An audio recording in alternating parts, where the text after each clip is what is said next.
સમાચારની શરૂઆત કરીએ મહત્વના બ્રેકિંગ ન્યૂઝથી। તો બ્રેકિંગ ન્યૂઝ આવી રહ્યા છે ઇલેક્શનને લઈને જે રીતે મહત્વપૂર્ણ સમાચાર। છોટા ઉદેપુરમાં કોંગ્રેસ નેતા જગદીશ ઠાકોરનું મહત્વપૂર્ણ નિવેદન સામે આવ્યું છે। આ વખતે ઇન્ડિયા ગઠબંધન એકજૂથ છે તેવું જગદીશ ઠાકોર કહી રહ્યા છે। મતોનું વિભાજન થવાથી ભાજપ જીતતી હતી ત્યારે જગદીશ ઠાકોરે મહત્વપૂર્ણ નિવેદન આપ્યું છે કે આ વખતે કોંગ્રેસમાં મતોનું વિભાજન નહીં થાય। આ વખતે ઇન્ડિયા ગઠબંધન એકજૂથ છે જેના કારણે સીધી ઇમ્પેક્ટ મતો ઉપર પડશે। મતોનું વિભાજન ન થવાના કારણે કોંગ્રેસ જીતની આસ લગાવી રહી છે। છોટાઉદેપુરમાં કોંગ્રેસી નેતા જગદીશ ઠાકોરનું મહત્વપૂર્ણ નિવેદન સામે આવ્યું છે।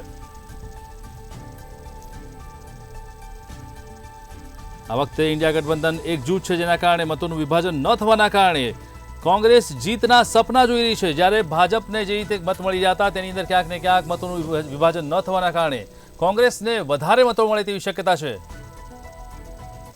24 સીટો કોંગ્રેસ પાર્ટી લડી રહી છે। 2 સીટ ઉપર આમ આદમી પાર્ટીનું ગઠબંધન લડી રહ્યું છે। આપે ગઈ વખતની ચૂંટણી વિધાનસભાની જોઈ, ભારતીય જનતા પાર્ટીની સામે 60-65% મતદારો ભારતીય જનતા પાર્ટીની સામે છે। એ મતોનું વિભાજન થયું અને એના કારણે કલ્પના ન કરી શકાય એવી અમારી હાર થઈ। આ વખતે અમે ગઠબંધન સાથે લડી રહ્યા છીએ। ટ્રાઇબલ વિસ્તારમાં જે મતોની વહેંચણી થઈ એ મતો આ વખતે અકબંધ જળવાઈ રહ્યા છે।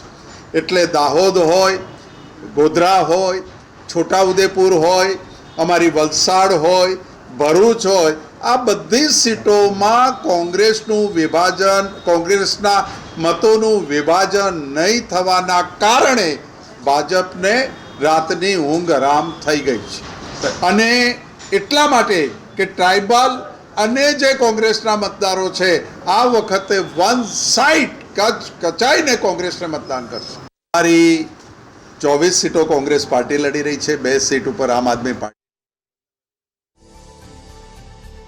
આ વખતે ઇન્ડિયા ગઠબંધન એકજૂથ છે તેવું જગદીશ ઠાકોરે નિવેદન આપ્યું છે। ઇન્ડિયા ગઠબંધનના કારણે મતોનું વિભાજન નહીં થાય જેના કારણે કોંગ્રેસને વધુ મત મળે તેવી શક્યતાઓ હવે દેખાઈ રહી છે।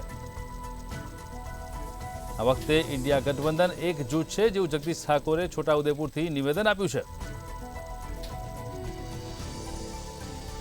છોટાઉદેપુરમાં કોંગ્રેસી નેતા જગદીશ ઠાકોરનું મહત્વપૂર્ણ નિવેદન સામે આવ્યું છે જેમાં ઇલેક્શનને લઈને તેમણે જણાવ્યું છે કે ઇન્ડિયા ગઠબંધનને લઈને મોટી ઇમ્પેક્ટ દેખાશે।